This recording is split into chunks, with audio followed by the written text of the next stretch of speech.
जिनके बारे में भी कुछ कहा कि लाइफ के अंत में ये पता चल जाता है कि रिलीजन की अच्छा ये जरूरत थी। तो उस सेंटेंस को थोड़ा ब्रेक डाउन कीजिए और ये भी बताइए इन दोनों में अंतर क्या है। देखो, स्पिरिचुअल होना क्या है कि आप अंदर से क्या है। स्पिरिचुअल होना यूरेनियम है और उससे बम बनाना है कि बिजली बनानी है, ये रिलीजन है। बहुत सिंपल है।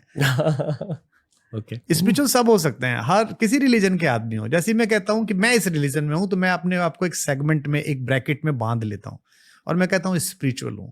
तो फिर मैं उस कुत्ते के साथ भी जो मेरे साथ रहता है, जिसके साथ मैं रहता हूँ, बिल्ली के साथ भी, बाहर निकलती हुई गिलहरी के साथ भी, सुबह मेरे इस खेत में नाचते हुए मोर के साथ भी मेरा संपर्क है। मेरा उससे डायलॉग है, मेरा उससे इंटरेक्शन है, इस प्लेनेट पे जीने वाले दो आत्माओं की तरह। ये तभी हो पाएगा जब आप स्पिरिचुअल हैं। वरना आप रिलीजियस हो जाएंगे तो कह देंगे कुत्ते का रोया नापाक है हमारे मजहब में, कोई कह देगा फला नापाक है हमारे यहाँ, तो गड़बड़ होनी शुरू हो जाएगी। सो स्पिरिचुअलिटी और रिलीजियस होने में यही अंतर है। और मैं हर बार कहता हूँ, मुझे बोलने में कोई हर्ज नहीं है, दुनिया में जितना दुख है, जितनी घृणा है, हेट्रेड है, जितना ब्लडशेड है, वो सब रिलीजियस कट्टरता की वजह से है, रिलीजियस फैनेटिज्म। और दुनिया में जितनी खुशी है, जितनी मोहब्बत है, जितना प्यार है, वो स्पिरिचुअलिटी की वजह से है। क्या स्पिरिचुअलिटी और मोहब्बत की वजह से आप यहाँ रह रहे हो और दिल्ली में नहीं? और कॉन्टेक्स्ट भी दीजिए कि मैंने अब क्या कहा, जिन लोगों को नहीं पता। दिल्ली में नहीं। ओके, हम दिल्ली में नहीं है। दिल्ली में नहीं है, हम केवी कुटीर पर हैं, अपने खेत पर हैं।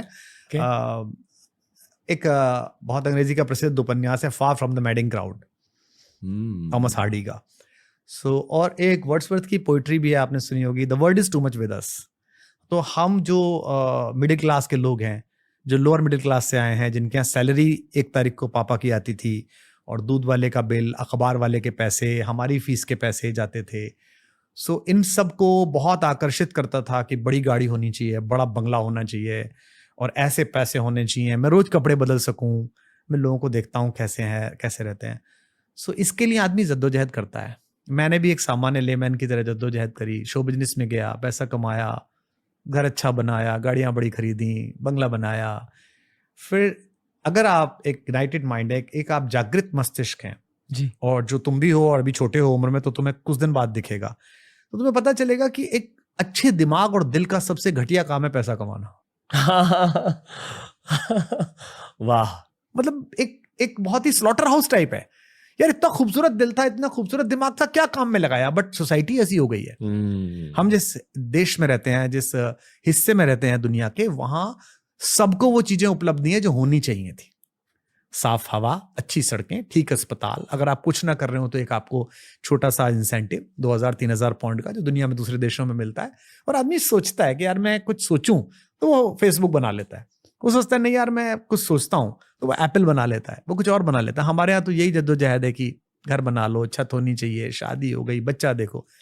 तो धीमे धीमे मैंने जल्दी कर लिया, मेहनत बहुत करी, जी तोड़ मेहनत करी, जितनी हो सकती थी उतनी मेहनत अपने प्रोफेशन में, पोइट्री में की, फिर सोशल एक्टिविज्म में की, फिर पॉलिटिक्स में की।